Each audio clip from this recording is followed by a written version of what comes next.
ध्रुव बाळाचा उद्धार झाला आणि आता सुखदेवजी गंगेच्या किनारी गोड कथा सांगू लागले परीक्षित राजाला. राजांना त्या ध्रुव बाळाच्या वंशामध्ये पुढे एक वेन नावाचा मुलगा जन्माला आला आणि त्याच वंशामध्ये अनेक असणारे मुलं जन्माला आले. त्याच्यात मध्ये आमच्या असणाऱ्या भगवंताने ध्रुवाच्या वंशामध्ये सुंदर एक अवतार धारण केला. त्या अवताराचं नाव आहे पृथु भगवान. बोलिए पृथु भगवान की. पृथु भगवंताचं चरित्र असं आहे की त्या पृथु भगवंताने भगवंताचे खूप मोठी तपश्चर्या केली. एक नाही 99 यज्ञ पूर्ण केले आणि एकच यज्ञ बाकी होता. ते 100 यज्ञ पूर्ण करून पृथु भगवंताला इंद्राची गादी त्या ठिकाणी हस्तगत करायची होती. पण भगवंत प्रसन्न झाले आणि भगवंत म्हणतात इंद्राची गादी इंद्रालाच राहू दे, तुला काय अपेक्षा ते सांगा. आता पृथु भगवंताला वाटलं, पृथु राजा म्हणतात की देवा तुमचं यश कीर्ती गुण ऐश्वर हे 2 कानाने ऐकून माझं काही समाधान होत नाही, म्हणून मला तुम्ही काय द्या, 1000 कान द्या म्हणे. कसलं मागणं आहे महाराज या राजाचं पहा. तुम्ही कान नसते मागितले, तुम्ही म्हणला असतात की महाराज देवा या कानामध्ये जेवढे काही दागिने असतात ना सगळे दागिने आम्हाला भरून कान भरून दे, असं मागणं मागितलं असतं तुम्ही. पण पृथु राजा म्हणतात की देवा मला 1000 कान दे आणि ही 1000 कान दिल्याच्या नंतर तुमच्या विशिष्ट अवताराचं गुणाचं चरित्र मी श्रवण करेन. पृथु राजाचं चरित्र सांगितलं सुखदेवांनी परीक्षित राजाला आणि त्यांच्याच वंशामध्ये पुढे चतुर्थ स्कंद या ठिकाणी आता समाप्त होतोय. चतुर्थ स्कंद समाप्त होत असताना विदुर आणि मैत्री ऋषी यांचा संवाद त्या ठिकाणी संपतोय. विदुरजी आणि मैत्री ऋषी हरिद्वाराच्या ठिकाणी मैत्री ऋषींनी जे विशिष्ट ज्ञान असणार विदुरजीला दिलं होतं ते ज्ञान संपादन केलं आणि पुन्हा हस्तिनापुराला विदुरजी निघून गेले. आणि आता यांचा संवाद संपला. चतुर्थ स्कंद पण या ठिकाणी समाप्त झाला. गोपाल कृष्ण भगवान की जय. आता आपली कथा पंचम स्कंदामध्ये प्रवेश करते. 5व्या स्कंदामध्ये या असणाऱ्या मनो महाराज आणि शत्रुपा राणीचे जे 5 अपत्य होते त्यातलं एक अपत्य राहिलं. उत्तानपाद राजाचं चरित्र तुम्ही ऐकलं. आता प्रियव्रताचं चरित्र ऐकायचं आहे, पण ते एकदम थोडक्यात ऐकायचं सारांश रूपाने. सखोल ऐकायला एवढा वेळ नाही, मला सांगायला वेळ नाही. पहा एखाद्याला इच्छाच असेल तर महाराज पूर्णच ऐकायचंय. कथा संपल्याच्या नंतर एखाद्याला ऐकायचं असलं तर ताईंच्या घरी या, तिथं पूर्ण सांगून जाईल. प्रियव्रत राजा तो त्या ठिकाणी ब्रह्मचर्य अवस्थेमध्ये होता आणि त्याला वाटलं की मला त्या ठिकाणी फक्त ब्रह्मचर्य आश्रमामध्येच राहायचं आहे, मी त्या ठिकाणी गृहस्थ आश्रमी होणार नाही, असा त्याचा विचार होता. 4 आश्रम आहेत. आश्रम माहिती आहेत ना तुम्हाला सगळ्यांना? माहितीत का आश्रम? असंच ताई मी एक ठिकाणी विचारलं आश्रम माहितीत का? एक माता उठली म्हटली महाराज आम्हाला आश्रम माहिती आहेत. म्हणलं किती आश्रम माहितीत? म्हणजे मी भरपूर 50-100 आश्रम बघितलेत म्हणे. म्हटलं कुठं बघितले? म्हणे वृंदावनला गेले आश्रमच आश्रम, हरिद्वाराला गेले आश्रमच आश्रम. म्हणलं ते आश्रम नाही, जीवनाचे 4 आश्रम आहेत. एक पहिला आश्रम म्हणजे ब्रह्मचर्य आश्रम, त्याच्यामध्ये तो आश्रम 25 वर्षापर्यंत सांगितला. दुसरा आश्रम आहे गृहस्थ आश्रम, 50 वर्षापर्यंत सांगितला. तिसरा आश्रम आहे वानप्रस्थ आश्रम आणि चौथा संन्यास आश्रम. हे किती मुख्य 4 आश्रम आहेत आणि 4 आश्रमामध्ये वेगवेगळी साधना सांगितली. बरं कोणची साधना आहे इकडे लक्ष द्या. ब्रह्मचर्य आश्रमामध्ये खूप कठोर नियम आहेत. ब्रह्मचर्य आश्रम म्हणजे काचेचंच भांड आहे. या काचेच्या भांड्याला थोडाही तडा जाता कामा नये. ब्रह्मचर्य आश्रमामध्ये पाऊल टाकत असताना 1000 वेळेस विचार करावा लागतोय की खाली काय आहे नेमकं. लक्षात येते का बघा. याला ब्रह्मचर्य आश्रम म्हणतात. सखोल मला खोलावर एवढं तुम्हाला सांगायचं नाही, पण तुमच्या लक्षात आलं काय म्हणायचंय. आणि गृहस्थ आश्रम भगवंत प्राप्तीसाठी सगळ्यात सोपा गृहस्थ आश्रम. वानप्रस्थ आश्रम पण खूप अवघड आहे. संन्यास आश्रमामध्ये तर खूप अवघड नियम सांगितले. या चारही आश्रमामधून भगवंताची प्राप्ती करून घेता येते, पण सगळ्यात सोपी जर साधना कोणत्या आश्रमात असेल तर ती गृहस्थ आश्रमामध्ये आहे. म्हणून तुम्ही जेवढे या ठिकाणी आलात ना, सगळे गृहस्थ आश्रमामध्ये आहेत. तुम्हाला भगवंत लवकर भेटणार. गृहस्थ आश्रमातली साधना खूप सोपी आहे. जसं म्हणतात ना, जसा वेळ भेटत तसं भगवंताची आराधना कर. कामामध्ये काम. एखादी माता म्हणे, महाराज कथेला दर दिवस हे वाटतं पण घरचं कामच उरकत नाही. एखाद्या मातेचा असं उत्तर असं आहे. मग तिने काय करायचं, ते काम धंदा करत असताना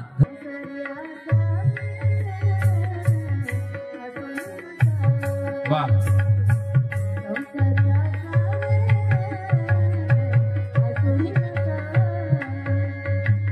संसारी असावे असोनी नसावे, संसारी असावे असोनी नसावे.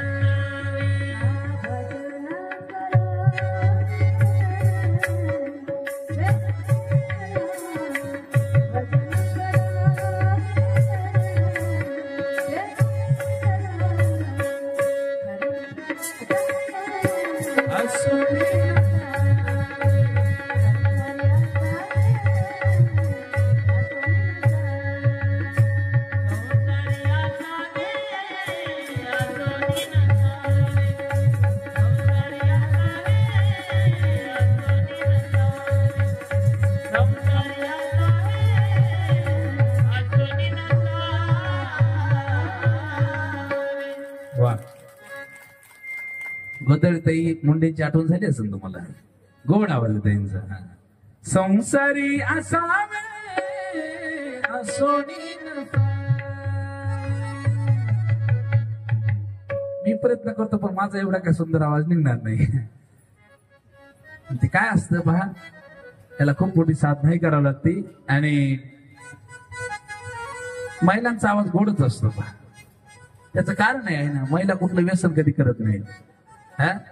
पुरुष मंडळीचं कसं असतं, म्हणजे आम्ही नाही बरं का, पुरुष मंडळीचा आवाज कोमल असं गोड नसतोच. त्याचं कारण असं आहे, त्याला वेगवेगळे व्यसन असतात, आहे की नाही. कोणी मावा, गुटखा, काय बिडी, सिगरेट काय अशी फुकत की नाही, त्याच्यामुळे त्यांचा आवाज एवढा मधुर राहत नाही. पण महिलांना भगवंताची कृपा झालेली, त्यांच्यावरती खूप खूप गोड आहे. आमच्या संगीतताईंचा आवाज गोड प्रमाण दिलं. काय प्रमाण दिलं सांगा बरं.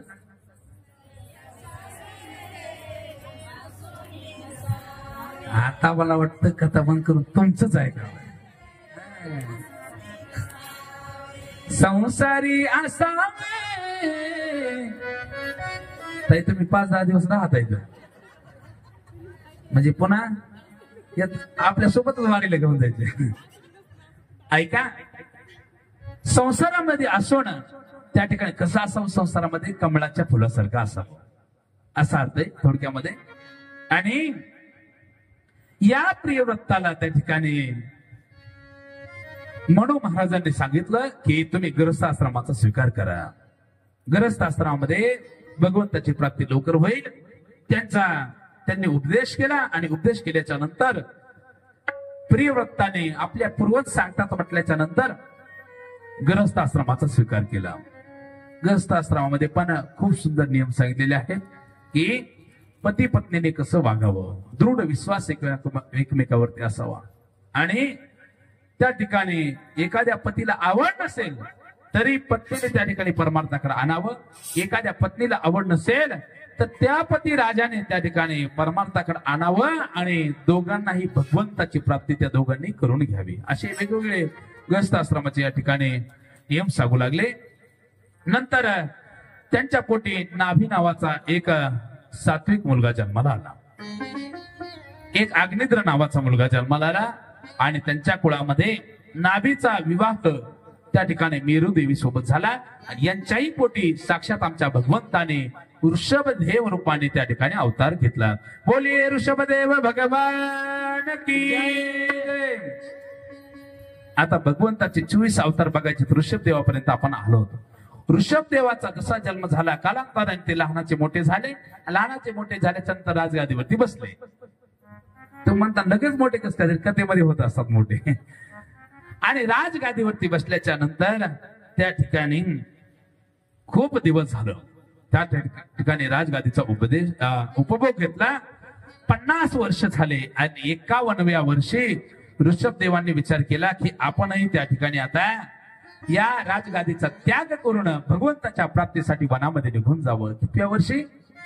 51व्या वर्षी. काही माणसं असे असतात 51 वर्ष नाही, 50 झाले, 60 झाले, 70 झाले तरी पण संसारापासून सुटत नाहीत. माझं माझं माझं माझं माझं माझं करून एक दिवशी पटकन मरून जातात. कसे मरून जातात? पटकन मरून जातात. पण 50 वर्ष झाल्याच्या नंतर विचार करायचा असतो की बस नाशवान गोष्टीचा आता उपभोग घ्यायचा नाही. एक का वन काय करायचं? लगेच वनामध्ये निघून जायचं. वनामध्ये निघून जायचं म्हणजे संसारापासून थोडं अलिप्त व्हायचं आणि फक्त परमार्थ करायचा. आणि परमार्थ करत असताना एक दिवस तुम्हाला म्हणायची वेळ येणार नाही की देवा माझ्याकडे या. देव स्वतःहून तुमच्याकडे येईन आणि तुम्हाला त्यांच्या धामाला घेऊन जाईल. म्हणून 51व्या वर्षी या राजगादीचा त्याग करून निघून जात असताना ऋषभदेवांना त्या ठिकाणी 100 पुत्र झाले होते. पहा किती? 100 पुत्र. आणि त्या 100 पुत्राला एकत्र गोळा केलं आणि ऋषभदेवाने उपदेश केला. मुलांनो, या ठिकाणी तुम्हाला काही मी भगवंत प्राप्तीचा उपाय सांगतो. देवाची प्राप्ती होणं त्या ठिकाणी सोपी गोष्ट नाही. जन्म जन्म मुनी जतन कराई, अंतराम काही आवत नाही. देवाची प्राप्ती करून घेणं सोपी गोष्ट नाही. जे तुम्ही 100 मुलं आहेत तुमच्यातला सगळ्यात मोठा असणारा भरत नावाचा मुलगा याला राजगादीवरती बसवा आणि तो सांगल तसं तुम्ही ऐका. एवढा उद्देश केला. ऋषभदेव निघून गेले. भरताला राजगादीवरती बसवलं आणि भरताने पण काही वर्ष राजगादीचा उपभोग घेतला. आणि एके दिवशी त्या असणाऱ्या भरताला त्या ठिकाणी मनामध्ये वैराग्य निर्माण झालं. त्याने विचार केला बस आपल्या वडिलांनी जसं त्या ठिकाणी भगवंत प्राप्तीसाठी वनामध्ये निघून गेले तसं आपण पण त्या ठिकाणी वनामध्ये निघून जावं. भरताने आपल्या मुलांच्या हातामध्ये राज्य कारभार दिला. गंडकी नदीच्या तीरावरती भरत राजा आला. ही पण कथा तुम्ही ऐकलेली आहे. गंडकी नदीच्या तीरावरती आल्याच्या नंतर त्या ठिकाणी हरणासोबत संग झाला. हरणावरती प्रेम केलं. हरणावरती प्रेम केल्याच्या नंतर भरत राज्याचा अंतकाळ हे जवळ आला. भरताला पुढील जन्म हरणाचा प्राप्त झाला आणि पुढील हरणाचा जन्म प्राप्त झाल्याच्या नंतर पुन्हा भगवंताची आराधना सुरू केली, तपश्चर्या केली आणि त्या असणाऱ्या भरताला तिसरा जन्म अंगिरा गोत्रामध्ये ब्राह्मण कुळामध्ये मनुष्याचा प्राप्त झाला. त्यावेळेस त्याने ठरवलं की मनुष्य जन्म सर्वात श्रेष्ठ आहे. मनुष्य हा सर्वात श्रेष्ठ प्राणी आहे. मनुष्यासारखी योनी दुसरी कोणतीच नाही. म्हणून आता मी वाया जाऊ देणार नाही. भगवंताने देह त्याच्यासाठी दिलेला आहे. देवे दिला देह भजना गोमटा. पण आम्हाला आमच्या मुखाला कधी देवाचं नाव येत नाही. गावऱ्या पुढे जातात पण तरी देवाचं नाव येत नाही. ब्रजवासियांनी तर सांगितलेलं काय? मनुष्य जन्म अनमोल रे, मिट्टी में ना घोल रे. अब तो मिला है फिर न मिलेगा कभी नहीं कभी नहीं कभी नहीं रे. अब तो मिला है फिर न मिलेगा कभी नहीं कभी नहीं रे. मनुष्य जन्म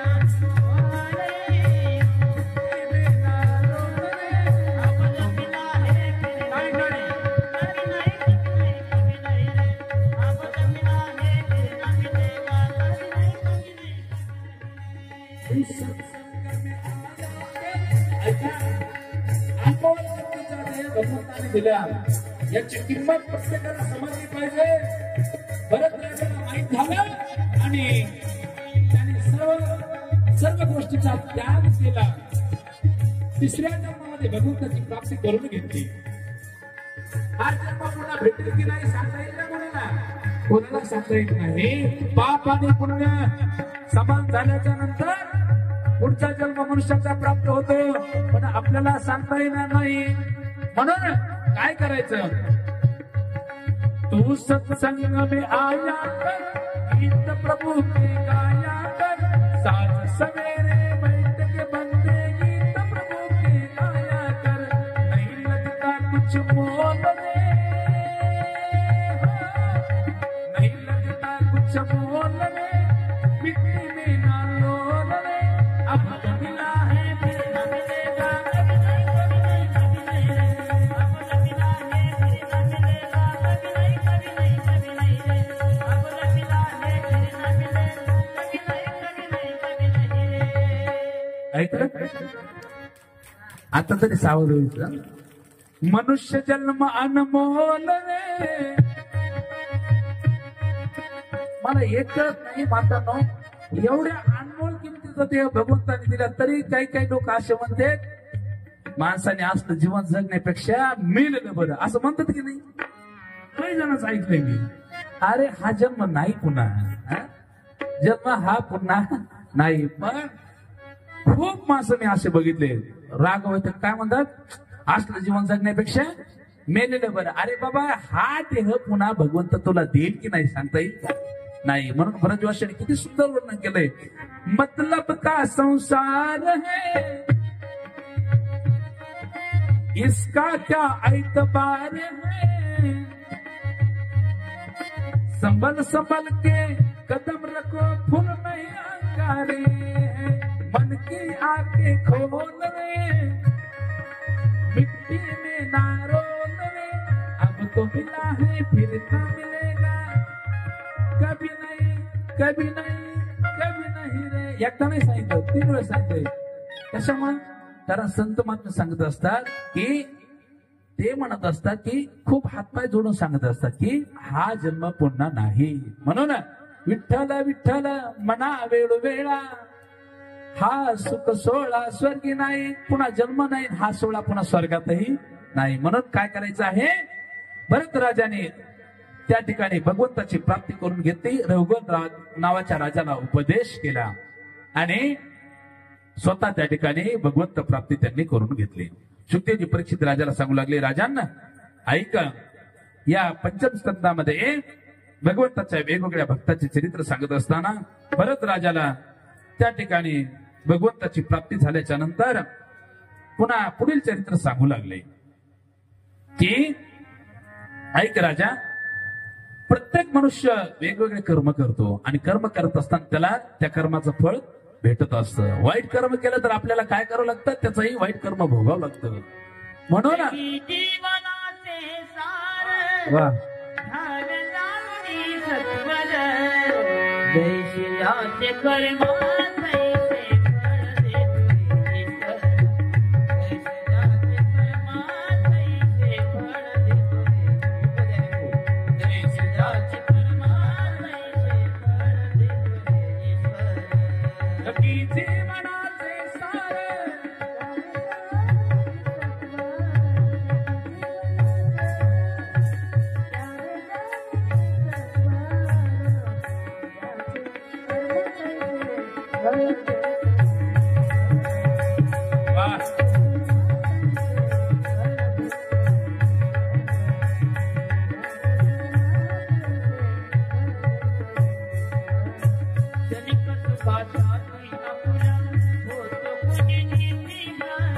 क्षणिक सुखासाठी आपल्या कोणी होतो नेते भ्रष्ट.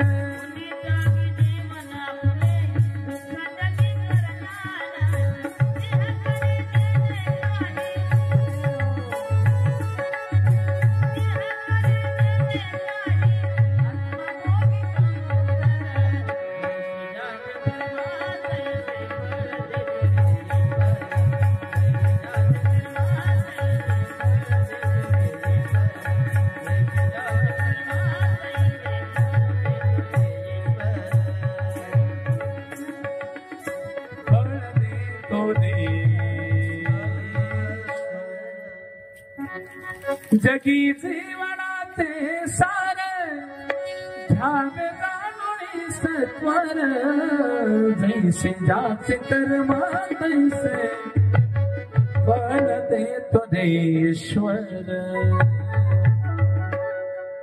तुम्ही जर खोट बोललात तर त्याचं फळ पण भोगावं लागतं बरं. तुम्ही जर भांडलात, एखाद्या मैत्रीला जाणून बुजून जर भांडलात, त्याचं पण फळ भोगावं लागतं. इथं काय सांगितलंय भागवत शास्त्रामध्ये की 28 प्रकारचे नरक सांगितले. नरक काही सुखाचा नसतो पा, नरक सुखाचा नसतो. नरकाचे वेगवेगळे नाव सांगितलेले. तामिश्र, अंधतामिश्र, रौरव, महारौरव, त्या ठिकाणी कुंभिपा, कालसूत्र, हे वेगवेगळे जे नरक आहेत ना, हे कशासाठी सांगितलेत? मनुष्याने कुठलंही कर्म केल्याच्या नंतर त्याला त्या नरकाला जावं लागतं. कोणतं कर्म केल्यानंतर कोणत्या नरकाला जावं लागतं याचं सविस्तर वर्णन या ठिकाणी आलेलं आहे. तेवढा वेळही आपल्याकडे नाही, तुम्ही ऐकलेला आहे. नंतर परीक्षित राजाने एक प्रश्न विचारला शुद्धदेवजींना. शुद्धदेवजींना म्हणतात, गुरुजी, या सगळ्यामधून जर वाचायचं असेल तर काय करावं लागेल? सगळ्या गोष्टीमधून जर वाचायचं असेल तर काय करावं लागेल असं म्हटल्याच्या नंतर शुद्धदेवजी सांगतात, सर्वांना तारणार फक्त माझ्या भगवंताचं नाव आहे. कापुराच्या वाती उजळल्या ज्योती, ठाईची समाप्ती झाली जशी, जसं तृण अग्नी मेळे समरस झाले. खूप मोठं त्या ठिकाणी जंगल आहे आणि त्या जंगलात ते सगळे वृक्ष वाढलेले आहेत. त्यांना जर त्या ठिकाणी पेटून द्यायचं असेल तर फक्त आणि फक्त एकच काडी पेटी, त्याच्यातली एकच काडी त्या ठिकाणी बस होते. तसं किती मोठं जरी पाप झालं माणसाकडून, सगळ्या पापातून जर त्या ठिकाणी मुक्त व्हायचं असेल तर फक्त त्या ठिकाणी माझ्या भगवंताचं नाव आहे.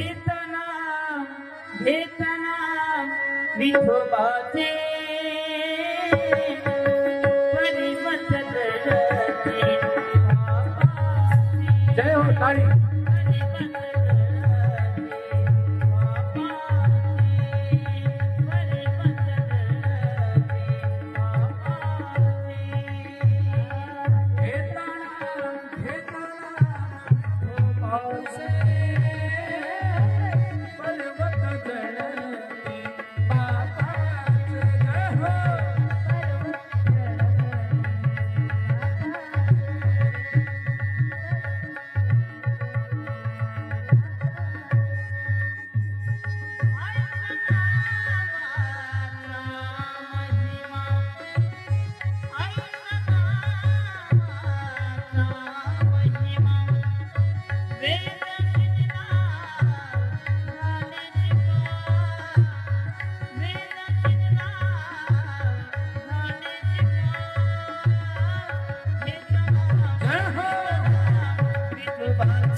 घेताना विठोबाची पर्वत जळती पापाचे. म्हणून ऐका, परमार्थ करत असताना पापाला भ्यायचं बरं का जास्त, पापापासून खूप दूर राहायचं. तो म्हणतात, महाराज आम्ही किती दूर राहिलो तरी पाप घडतं, कळत न कळत पाप घडतं. पण सगळ्या पापाचं निरसन कशामुळे होत असेल तर ते फक्त आणि फक्त नामाने होतं. विठ्ठल रुक्मिणी भजनी मंडळाचं आगमन या ठिकाणी झालेलं आहे. खूप त्या उशीर आल्याबद्दल टाळ्यांच्या गजरात स्वागत करा त्यांचं. पण आल्या, सगळी तयारी करून आल्या. त्या म्हणल्या, महाराज आज आम्ही लालाच्या जन्माला येणार आहे. खूप सर्व तयारी करून आलेले आहेत. पहा, ज्यावेळेस कृष्ण जन्म होईल ना, कशा नृत्य करतात. हा, जणू की वृंदावनच्याच गोपी आल्यात असं वाटतं तुम्हाला. हा, असं म्हणलं फुगत्यात थोडं, त्यामुळे म्हणत असं. ऐका, स्वागत आहे सगळ्या असणाऱ्या आमच्या ताईंचं. आपण वेळात वेळ काढून या ठिकाणी सगळं भजनी मंडळ या ठिकाणी आलेलं आहे. सगळ्यांना मला वाटतं फक्त बडी ताई दिसत नाही त्या, बाकी सगळे आलेले आहेत. काही कारणास्तव नसतील आले, पण सगळ्या भजनी मंडळीचं लालाच्या वतीने आणि गायकवाड परिवाराच्या वतीने, ताईंच्या वतीने सगळ्यांचं दिव्य असं त्या ठिकाणी स्वागत आहे. परीक्षित राजा शुद्धजींना प्रश्न विचारतात, गुरुजी तुम्ही म्हणता एक नाव मनुष्याला उद्धारून त्या ठिकाणी भगवंताचं फक्त एकदा जरी नाव घेतलं तरी मी उद्धार होतो. तुम्ही ऐकणारे श्रोते म्हणता ना, महाराज आम्ही जर कथा नाही ऐकली, कीर्तन नाही ऐकलं, नामस्मरण नाही केलं, मरायच्या वेळेला फक्त एकदा नाव घेतलं तर आमचा उद्धार होईल का? तुमचा नक्की उद्धार होईल, पण मरताना तुम्हाला देवाचं नाव मुखाला येईल की नाही हे मला सांगता येणार नाही.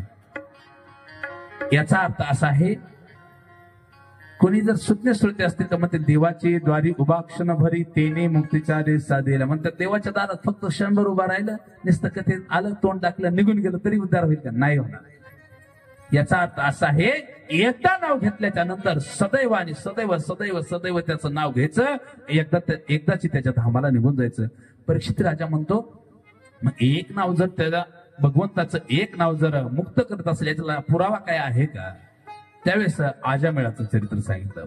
आजामेळ एक पापी माणूस होता, सात्विक ब्राह्मण होता तो अगोदर, पण त्याने वाईट कर्म बघितलं आणि वाईट कर्म बघितल्याच्या नंतर एका स्त्री सोबत तो रथ झाला. घरी त्याने ती स्त्री आणली आणि वाईट कर्म करू लागला, गावामध्ये चोरी करू लागला, अनेक ठिकाणी डाका टाकू लागला. एके दिवशी संत महात्मे आले, असणाऱ्या त्या जी दाशी घरी आणली होती तिच्याकडे ते संत महात्मे भिक्षा मागायसाठी गेले. तेवढ्यामध्ये हा आजामेळ आला. थोडक्यात बघायचं आहे, आजामेळाने सांगितलं, कोण तुम्ही? म्हणे आम्ही संत महात्मे आहोत. कशासाठी या ठिकाणी आलात? आम्हाला भिक्षा मागण्यासाठी आलो आम्ही. अरे मी काय करतो तुम्हाला माहितीये का? माझं कार्य असं आहे, मी लोकांना लुटितो, त्यांच्या जवळचं धन चोरून घेतो, हिसकावून घेतो. तुमच्याकडून काही धन घेतलं नाही, हीच तुमची भिक्षा समजा, निघून जा.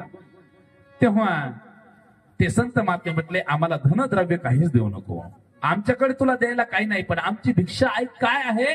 तर आमची भिक्षा आहे, तुला पहिले 9 मुलं आहेत आणि 10वा मुलगा जो होईल ना त्याचं नाव फक्त नारायण असं ठेव, बस एवढीच आमची भिक्षा. ठीक आहे ठीक आहे, जा निघून, असं म्हणून संत महात्मे निघून गेले.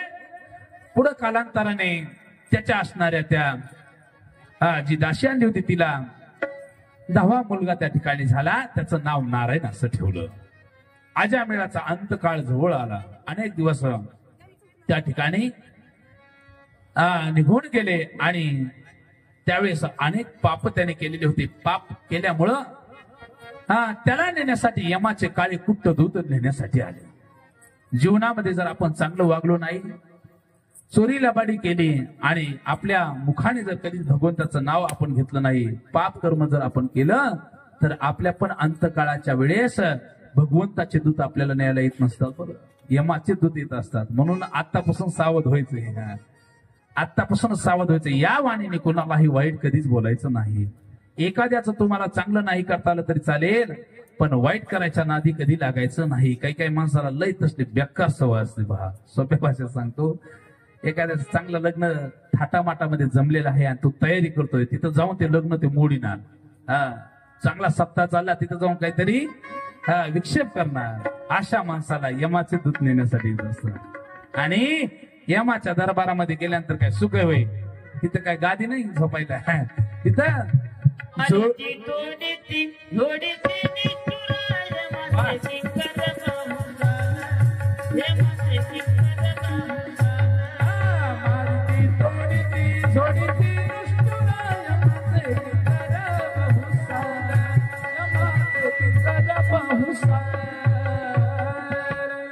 माडिती तोडीती जोडीती निष्ठुर. तिथं म्हणत नाहीत बाई, ते म्हणत नाही की राधाकृष्ण नगरीमध्ये कथा ऐकायला जात होती आणि मग हिला थोडीशी आपण काय करू, काही सूट देऊ, असं नाही जमत.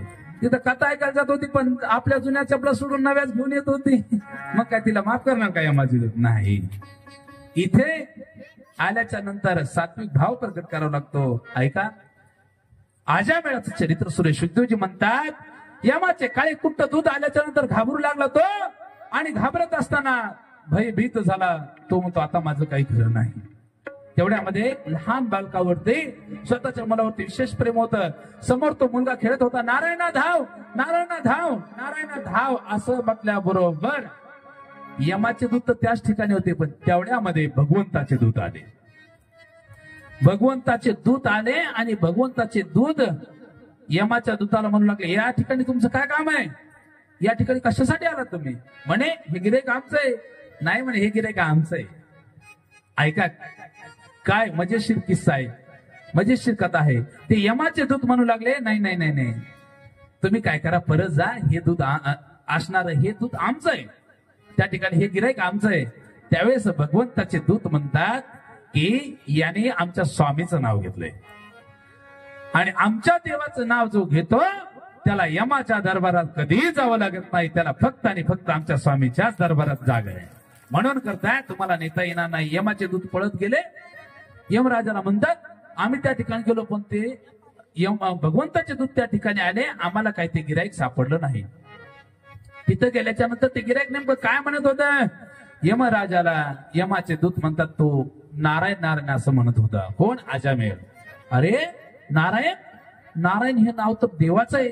ज्या ठिकाणी देवाचं नाव असतं त्या ठिकाणी आपण जायचं नाही. नवे नवे तिथंच नाही, ज्या गावामध्ये भजन पूजन भगवंताचं नाव असेल त्या गावाची शिव पण ओलांडायची नाही. नका जाऊ तया गावा नामधारकाच्या शिवा. ऐका, त्या ठिकाणी हे अजामेळाला माहित झालं, अरे देवाचं मी नाव घेतलं, माझ्या मुलाचं नाव हे देवाचं नाव आहे मला माहित झालं, आणि त्याचं नाव घेतल्यामुळं जर मला त्या ठिकाणी मरणाच्या तावडीतून मी त्या ठिकाणी वाचलो, यमाचे काळे कुट्ट दूत मला नेण्यासाठी आले होते, पण याच्यातून मी वाचलो, म्हणून इथून पुढे आता मी वाईट कर्म कोणतंच करणार नाही, फक्त आणि फक्त भगवंताचंच भजन करणार.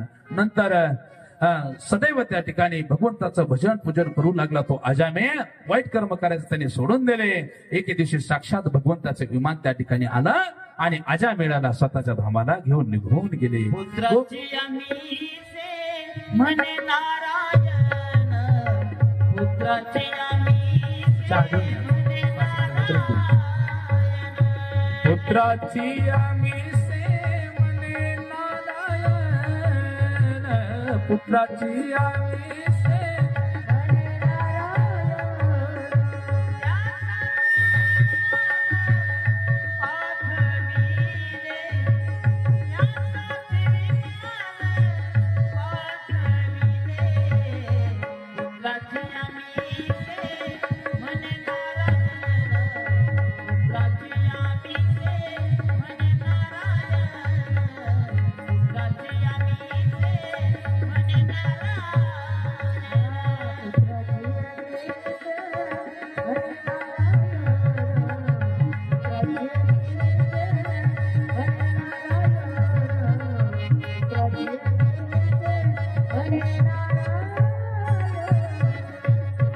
पुत्राची आमिषे म्हणे नारायण.